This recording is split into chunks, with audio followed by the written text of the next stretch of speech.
Sometimes your day changes so profoundly, when you look back, you can't figure out how you arrived at a laboratory beneath your house. I was taking a shower, getting ready for work. Then as I stretched my left hand to a discolored tile above my head that I never noticed before, the wall in front of me started to move backward. That's the how, but for the life of me I can't decipher the why. Why was there a secret passageway in my shower? I quickly dried off and pulled on a plain white t-shirt, some underwear and jeans. I called for Sarah, my wife.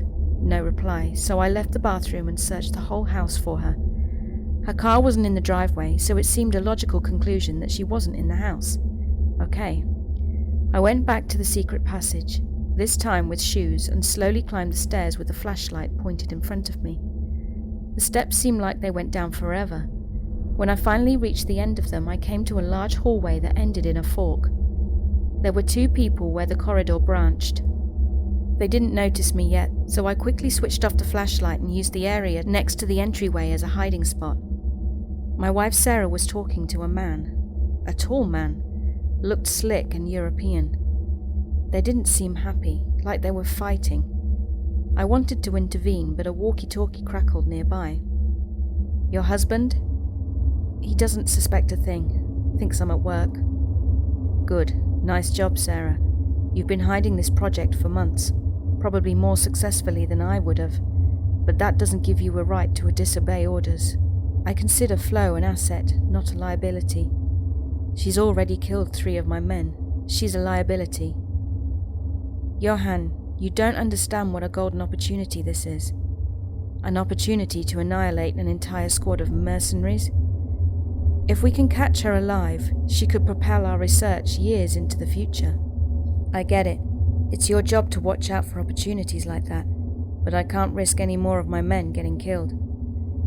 "Johan," the walkie-talkie cut out for some reason. I peeked out from behind my hiding spot, only to see Sarah and Johan walking away. As soon as they left, I started to walk slowly down the corridor. I didn't like feeling exposed.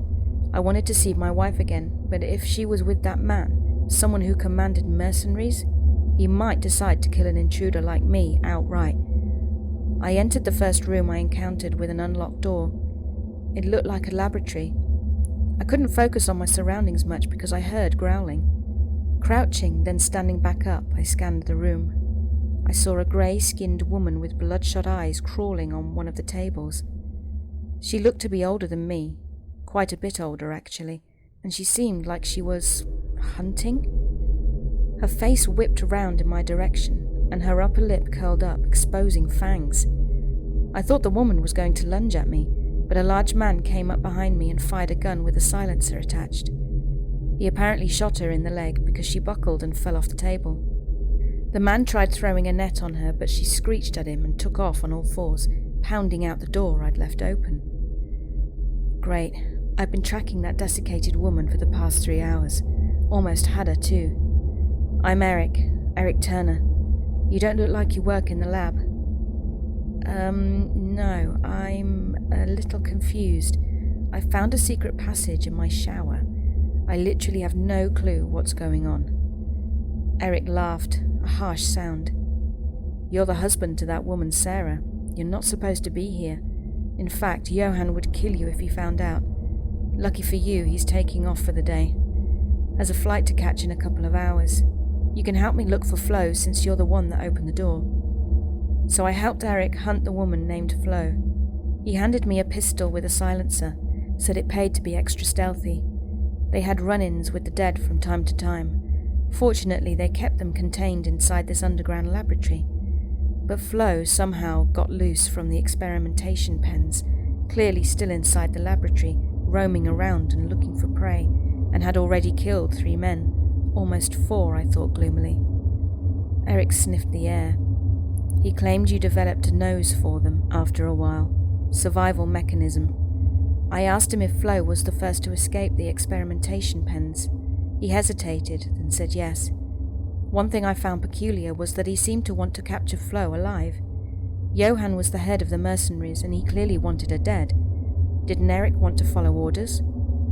We wandered the corridors for a while, and I was hoping we'd run into Sarah, since Johan had left. No such luck. Once Eric and I went down this large slope, though, I heard Flo screeching from somewhere in the darkness. I noticed you had a flashlight. Now's the time to turn it on, Eric whispered. He was breathing heavily. I switched the flashlight on. We only made it several feet before Flo came crawling out of the darkness, her bloodshot eyes locked onto mine, and she crouched, like a cat does right before it lunges. I panicked and fired my weapon. The bullet hit Flo right between the eyes. She groaned and collapsed onto the floor. "Fuck," Eric yelled. "You just killed her. Now how are we going to find a cure? Maybe you should join Johann's team, killing without thinking. This is just great. If BioB gets his way and he finds a way to release the other test subjects, we're screwed. You hear me? Royally fucked." Then Flo made a moaning sound and awkwardly stood on all four legs. She locked eyes with me again. Flo's jaw extended to unnatural proportions, and she emitted a screeching sound that echoed throughout the large tunnel. Eric pointed his own silenced gun at her. "One more inch and you'll be wearing a lampshade to your funeral. I know you still got a brain in there," Eric said. Flo remained crouched like a cornered cat. More importantly, she looked like she was thinking. Some mental process was going, that's all I knew. More predatory than human, arguably.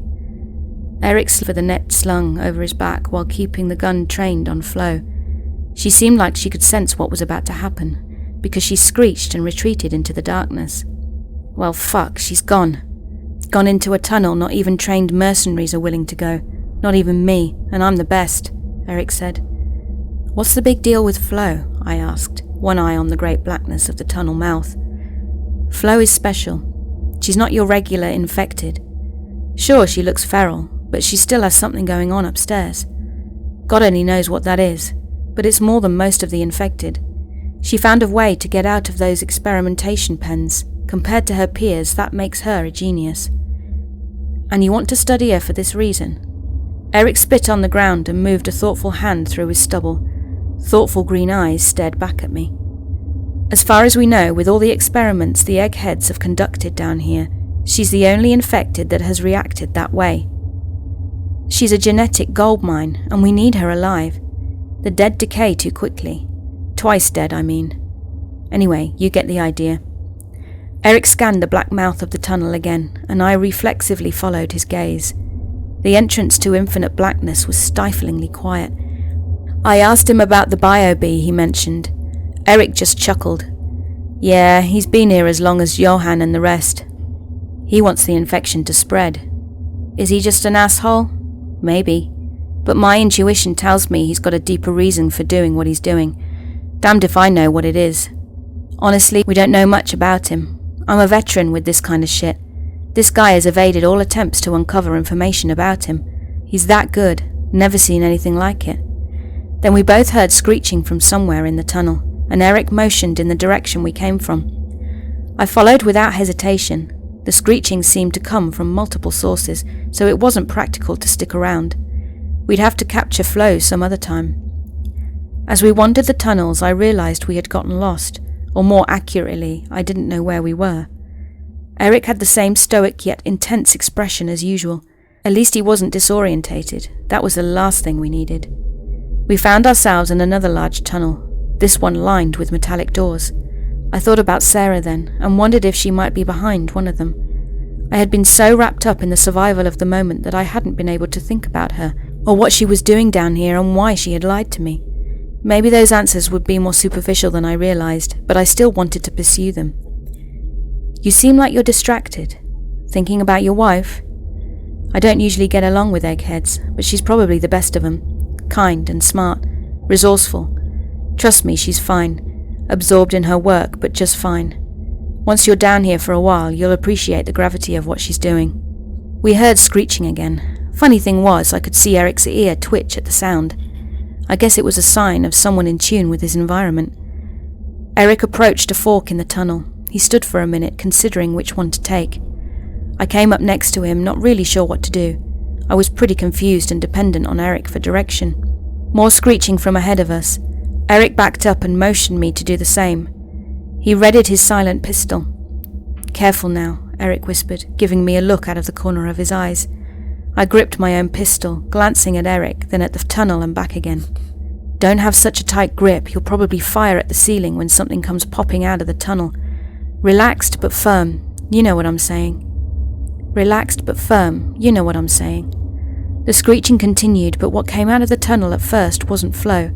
Instead, a man in a sleek black uniform with yellow, slightly furry shoulders emerged from the tunnel. He crouched and trained his own silenced weapon on us. "Biobe," Eric muttered. "It's him." Biobe just crouched at the fork in the tunnel. He cocked his head and spoke into something attached to those furry yellow shoulders. "Approach. Attack them and show no mercy. You know what no mercy means, Flo. It means kill," Biobe said, laughing. Flo came out of the tunnel. She walked on all fours, growling and showing her sharpened teeth. She made to attack us, but the red light on her collar turned from red to green. "Disregard that order, Flo. Attack the man in black and yellow." Flo growled and turned around, her bloodshot eyes fixed on Biobe, who now seemed unsure of himself. "Do not pay attention to the other V," Biobe started to say. Flo lunged before he could finish, but Biobe fled into the darkness. I could hear his screams mixed with the screeching sound that I now associated with Flo. Several minutes elapsed between Biobe fleeing and Flo's return, after she moved slowly out of the darkness, and she just sat there, more like a trained dog than a feral zombie. "Hello, Eric," a voice emanating from Flo's collar said. "I presume you have a friend with you. Bring him to my office. We need to discuss things before Johan gets back. He's well-intentioned but doesn't know what he's doing. Hurry." Eric gave me a weary glance. I could tell just from that look he had seen much in his career. Flo led us through the tunnels, back to places I found familiar. Before I knew it, we were in the same corridor I arrived in, passing by the room where I met Flo for the first time. "Turn left at the end of the corridor," the modified voice said. Flo sprinted on all fours to the fork and turned left. I thought how weird it was to see an undead human gliding across the metallic floors like some excited cat who had just been called to dinner. When we reached our destination, I ran to Sarah and hugged her fiercely. I babbled at her for a minute, and even though I knew she was glad to see me, anxiety bled through and eventually took over her relieved expression. "I'm really glad you're okay, Owen," said Sarah, releasing me from the hug. "I just wish you would have found out about my work in some other way." Eric almost forced himself between us then, and I could smell mint bubblegum on his breath. The loud chewing forced me to distance myself from the two. Funny thing was, I didn't detect jealousy so much as protectiveness. "All right, Eric, relax. He is my husband after all," Sarah said, going over to hug me again. "I know, it's just you don't know what he's picked up down here. A lot of filth and disease making its way through the tunnels." "That's the most bizarre excuse I've ever heard," Sarah replied. She smiled and shook her head. Then the anxiety took over again. "I think we really have to focus here. As I said over Flo's collar, Johan will be back soon. He doesn't know you're here, Owen.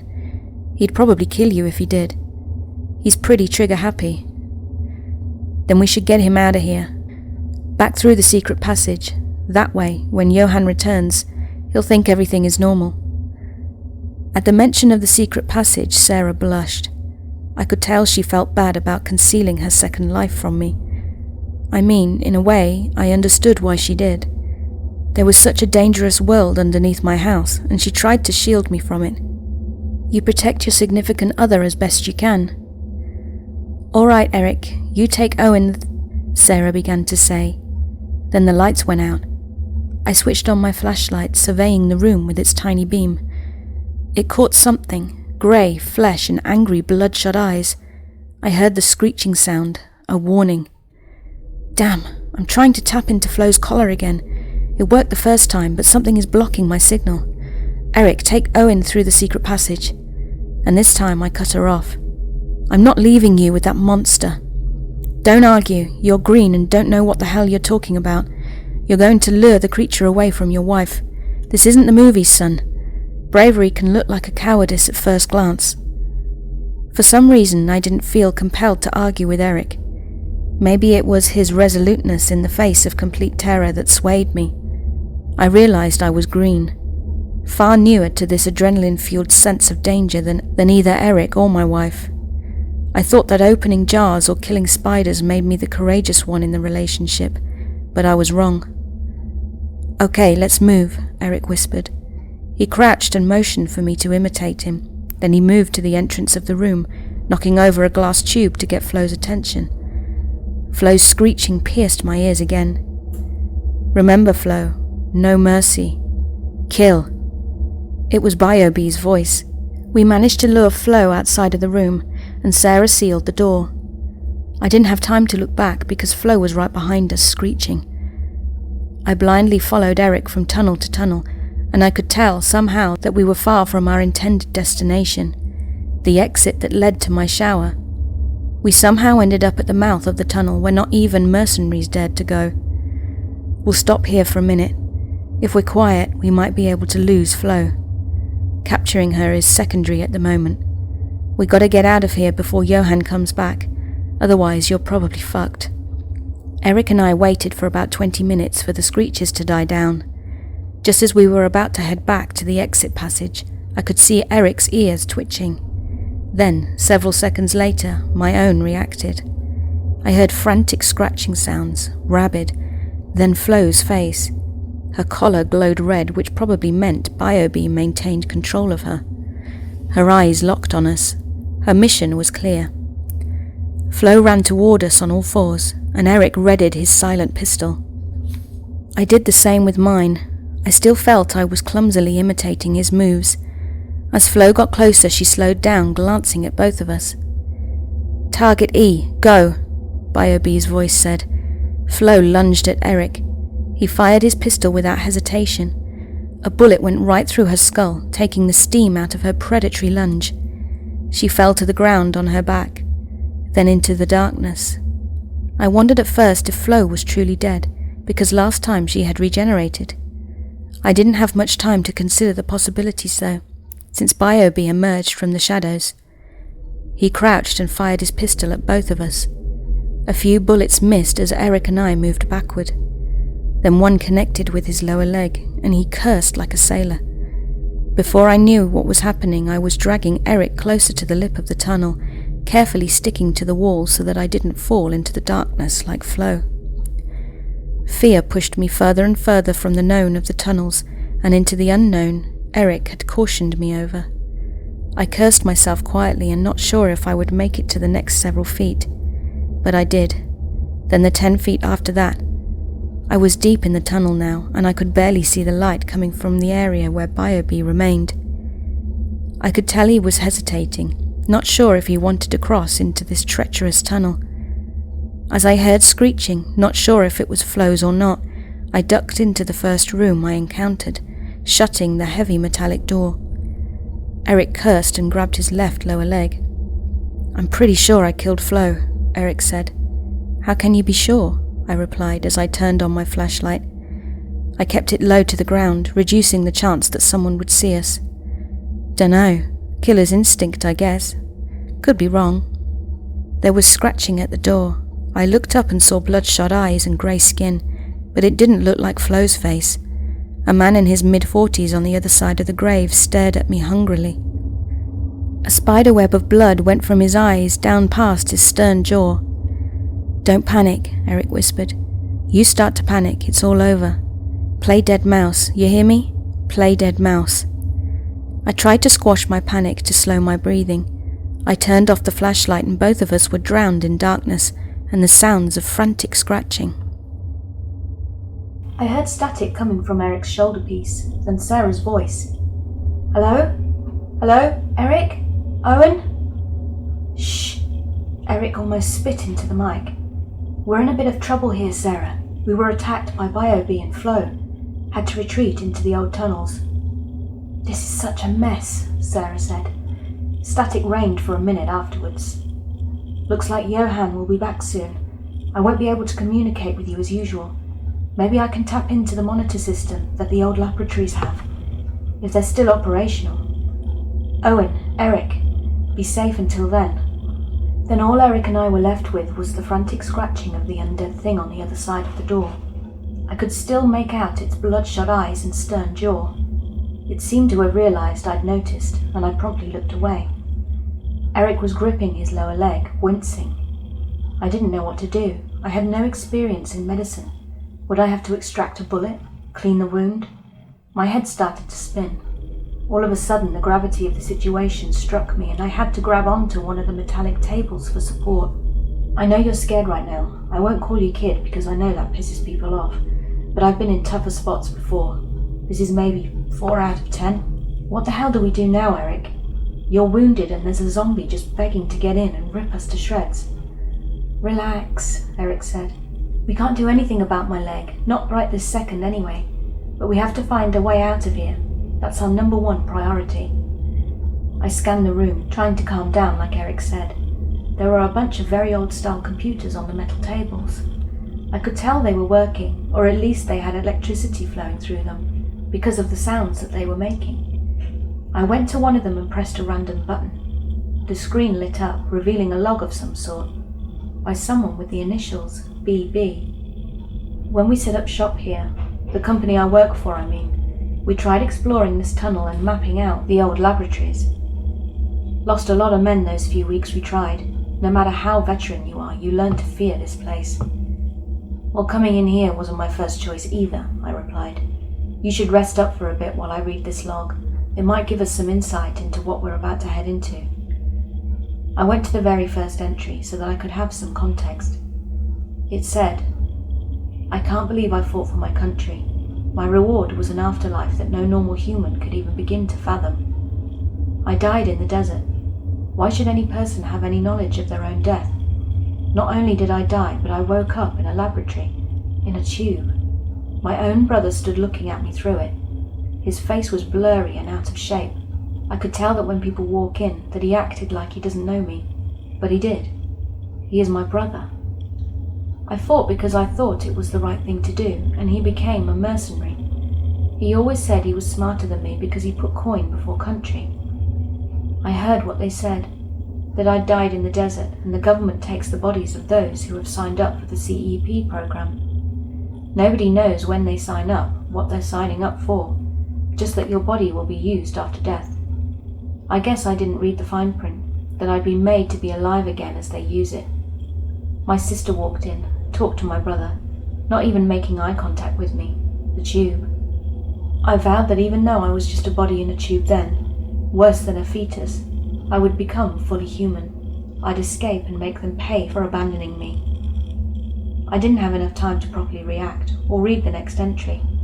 The metal door was weakening, and the zombie had scratched and pounded at it enough that the area around the thick steel lock was losing its structural integrity. Without thinking, I helped Eric up and led him to the door on the opposite side of the room. Despite reading what I did and realizing why Eric hesitated a while ago, only to tell me that Flo was the only one to escape the pens. It clearly wasn't a betrayal or anything like that, but it did make me stop and pause and wait. What the hell? Sarah had 2 brothers she never told me about. This was basically my line of thinking at the time. Maybe that's why I was angry at Eric, because Sarah, for whatever reason, concealed the fact that she had 2 brothers. Concealed the fact that she had a whole other life. The laboratory was one thing, but this? My emotions took over in the moment, especially anger, and I tried to suppress them as I opened the large metal door and shuffled Eric through. I closed and locked the door and struggled to push one of the heavy metal tables in front of it.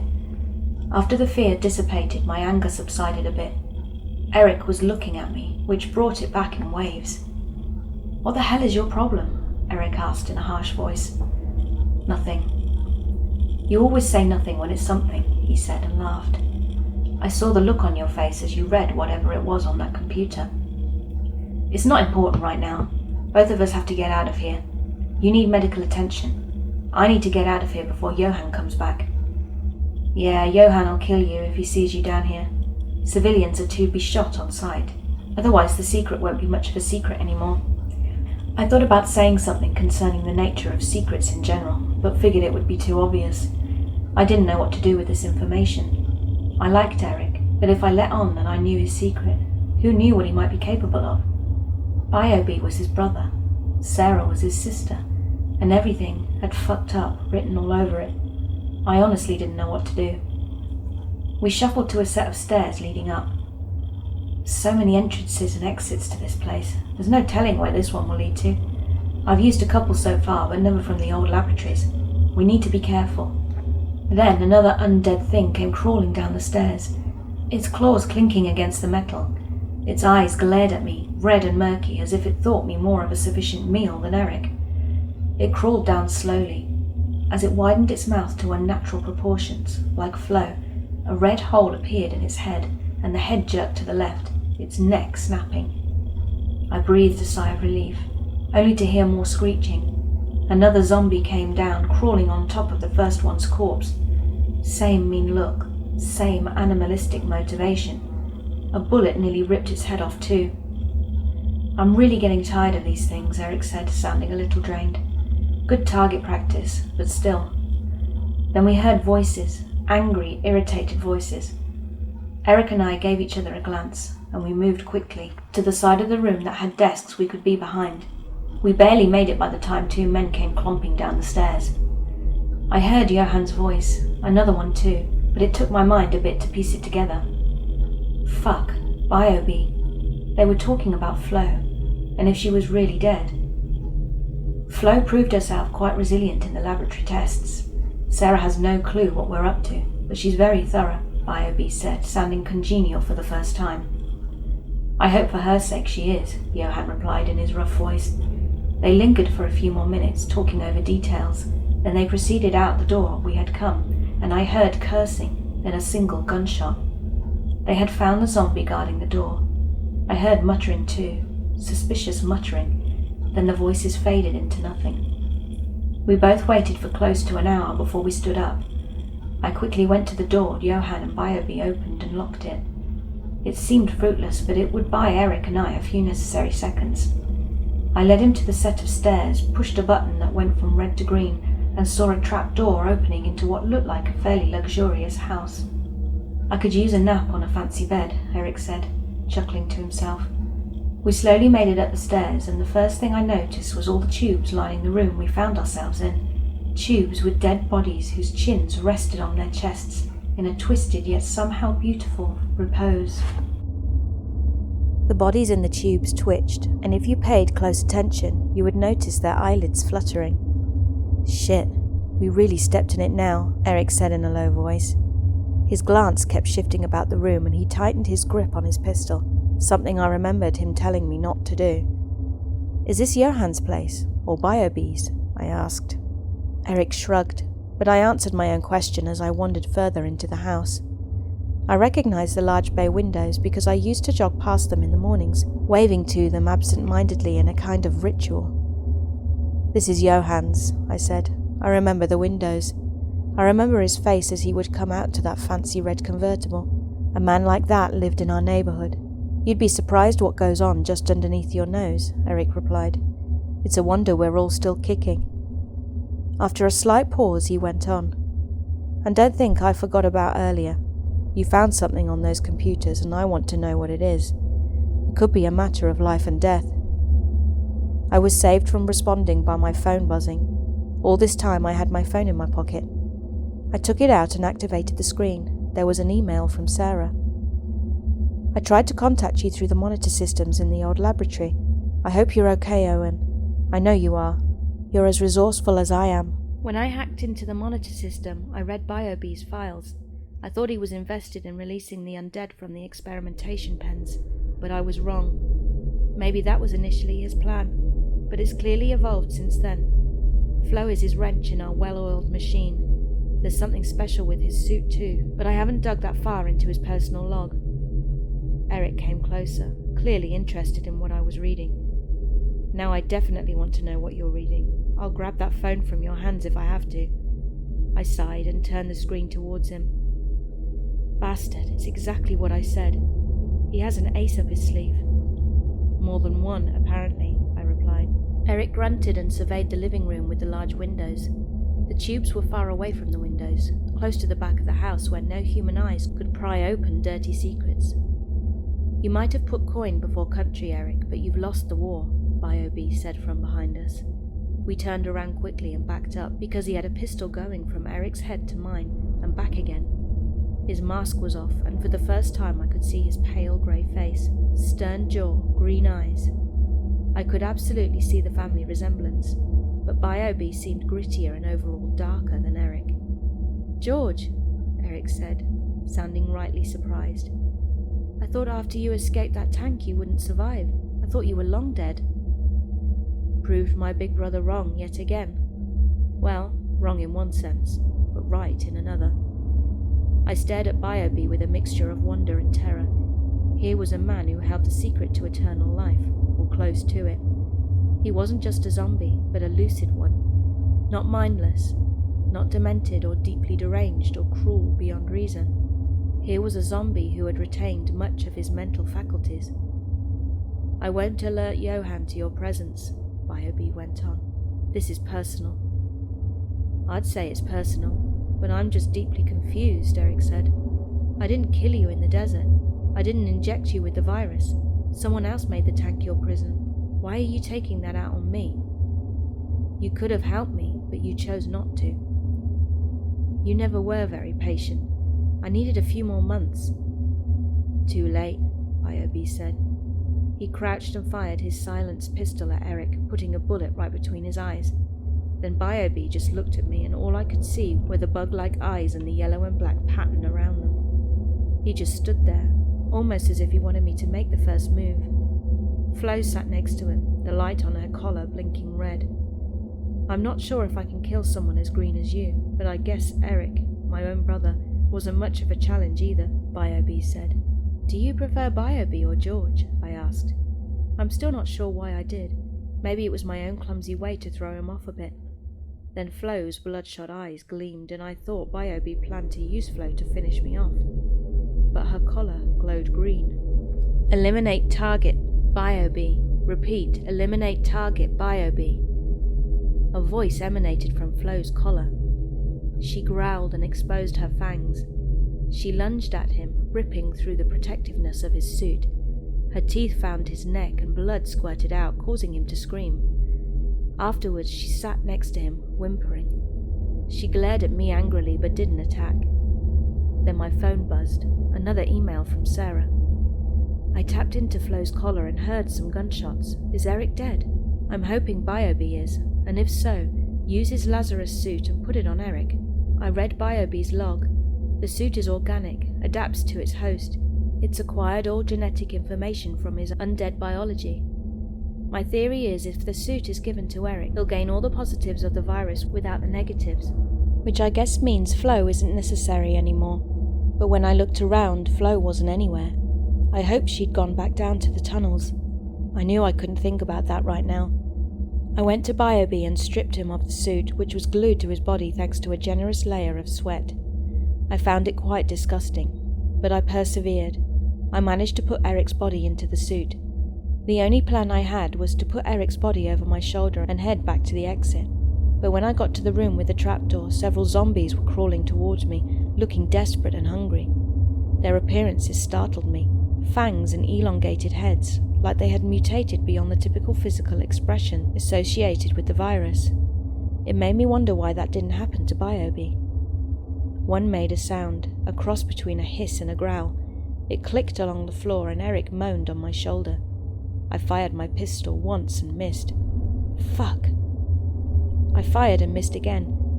The third time really was the charm though. A bullet found its left arm, which it had been using as one of its 4 legs. Then another shot into its mouth. The zombie choked and spit up blood, collapsing onto the floor with another hiss-growl sound. "Ah, my head is killing me," Eric said, slurring his speech a little. 2 other zombies were gliding along the floor, and I backed out of the room. Just as I thought, things couldn't get any worse. Flo came up behind them. Her collar was flashing red. No green light to save me this time. Much to my surprise, Flo had made short work of the scuttling things with elongated heads. It was a horrific sight. When she'd finished gnawing at her second victim, she darted into the shadows, making those ear-twitching, inducing, screeching sounds. I thought I'd be dead by now. I wondered why she didn't attack me along with those lengthy-headed freaks, since her collar had blinked red. Eric stirred on my shoulder again, and I set him down. It seemed like the Lazarus suit had indeed performed a miracle. My friend, Eric Turner, had been brought back to life, gruffness and all.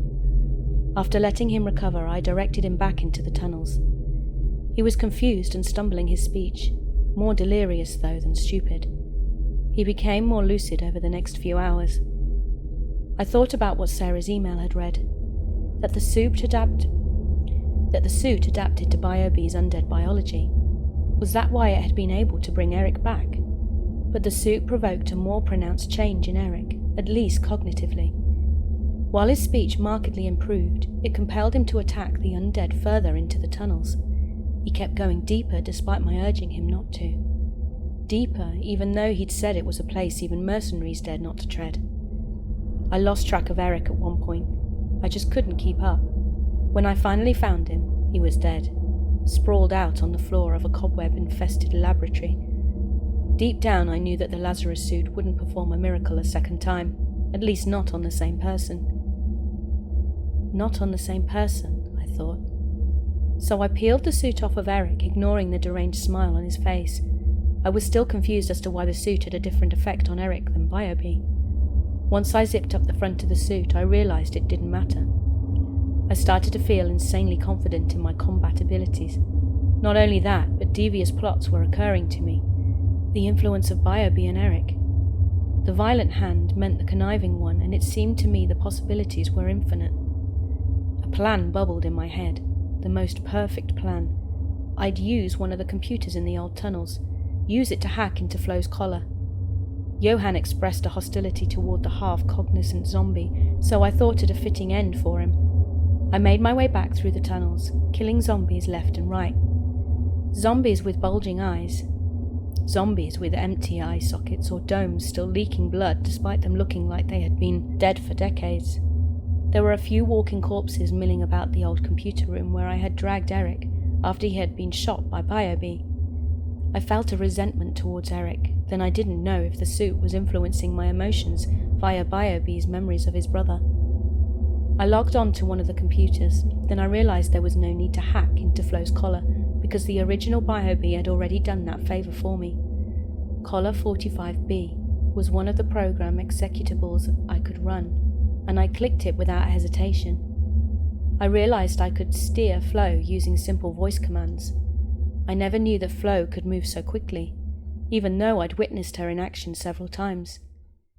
Killing Johann and his ring of loyal mercenaries who chose to foolishly guard him proved to be a much easier task than I anticipated. A small army of them still guarded other sectors of the lab, but I only needed to kill those directly guarding him in order to end his life. Then I commanded Flo to run back to the computer room where I waited. I killed her with several pistol shots to the head. Then I pulled it off with the strength of 10 men. For some reason, I didn't have the idea to pull her head off before, to prevent subsequent resurrections. I couldn't savor my victory, though, because Sarah sent me an email saying Flo had killed Johann. His mercenaries placed the entire lab on lockdown, but she was able to escape into the old tunnels before they could reach her. Eric's heart beat inside me then. Not literally, but I felt a courage I didn't have before.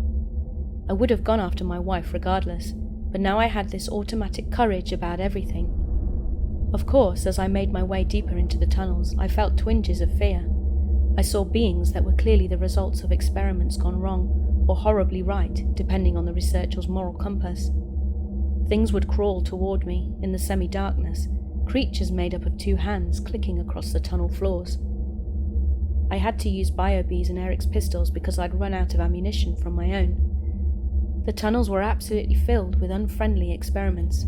Other monstrous things attacked me, and I realized a whole ecosystem existed down here, cut off from the outside world. Giant rats that outgrew their captors, lycanthropes in lab coats who tore the flesh from the bones of the mutated rats. I only survived the former because my suit emitted a strange scent that smelled like lavender. The lycanthropes were soothed by this scent as I passed by them. the fear growing despite their placid response to my presence. I eventually found Sarah. She was in a room with one of the lycanthropes. He was intelligent and able to speak. "I have protected your wife from the various ills of this place, but I have done so for a reason," the werewolf scientist said. "The old labs are a dangerous place. If you can help me catalogue the creatures down here, I might be able to transform myself back to a human being." The scientist offered me a job. He promised he wouldn't harm me or my wife if I agreed to help him. Feeling invincible in the suit, I wasn't intimidated by his implication. I went up to the werewolf scientist and strangled him with superhuman strength. Sarah looked at me in horror, but I would never harm her. I do feel like this suit is changing me, which is why I did what the scientist asked, despite not really needing to in the moment. If I can analyze those creatures, I might find a way to get this suit off me. It's changing me, making me more aggressive. BioB's resentment at his brother is combining with Eric's hunger for action and blood. Where once those things were separate and doomed to fail, they've come together in a holistic capacity for true horror. Sarah is staying with her aunt for the time being. I send her emails every day of my progress via one of the old computers, both with updating the bestiary in this place that's still so mysterious to me, but also concerning my attempts to get the mercenaries to move on.